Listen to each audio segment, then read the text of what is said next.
But while we've been cleaning up air and water pollution, we've simultaneously been losing our sense of place.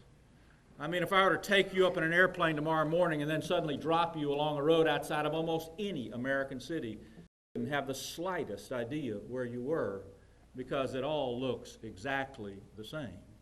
I mean, where is that? Is that Albany or Allentown, Providence or Pittsburgh, Birmingham or Baltimore? Who can tell? Author Wallace Stegner once wrote, he said, if you don't know where you are, you don't know who you are. And by that I think he meant that all of us, every person in this room, every American has a fundamental need for a sense of orientation, for a sense of roots, for a sense of place. Sense of place. What do I mean by that? Well, a couple of things. First, it's what makes your hometown different from my hometown. But perhaps more important, ladies and gentlemen, I think sense of place is explicitly that which makes our physical surroundings worth caring about. For the state of Oregon, it's a little hard to read, but look at their slogan. It says, Oregon, things look different here. Can you imagine a state travel brochure that said, Oregon, things look the same here? Of course not, because what is travel and tourism? By its very nature, it's about seeking out places that are different, unusual, and unique.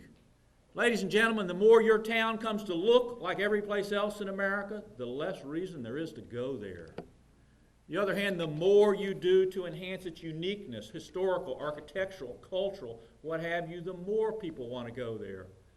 If every place was just like every place else, there'd be no reason to go any place.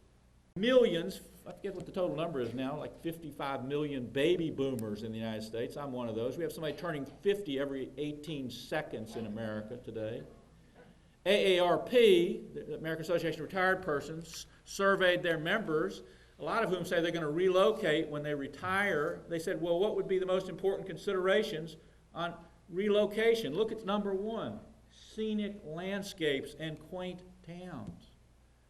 You know, this is something you have a lot of in North Carolina, scenic landscapes and quaint towns. But I'm going to tell you something, nothing will stay scenic by accident. Towns don't stay quaint by accident. You have to work to keep them that way. And that, ladies and gentlemen, is good for business. What's the new economy about? It's all about quality of life. People can locate anywhere. Monuments to our National Register of Historic Places. But the truth is, and we all know this, is that despite all those very good things, at the same time, the special and unique character of so many of America's small towns and our countryside has been disappearing faster than ever. And while we've been saving some landmarks like this, we've simultaneously been losing the landscape that gives those landmarks their larger sense of meaning. The site of another great battle in the Civil War, the Battle of Chancellorsville. This is the Salem Church, which was one of the most important features in the fighting at Chancellorsville. And that church was a makeshift southern fortress, and the fighting waged in the fields and forests all around that church. And after the battle, it was a hospital for both Union and Southern wounded. The church is a National Historic Landmark. It's been lovingly restored, but it's also a classic example of saving a structure and losing a place. I ask you, what's wrong with this picture? I'll never forget when I went to Asheville the first time many years ago. I went to the site of Thomas Wolfe's birthplace.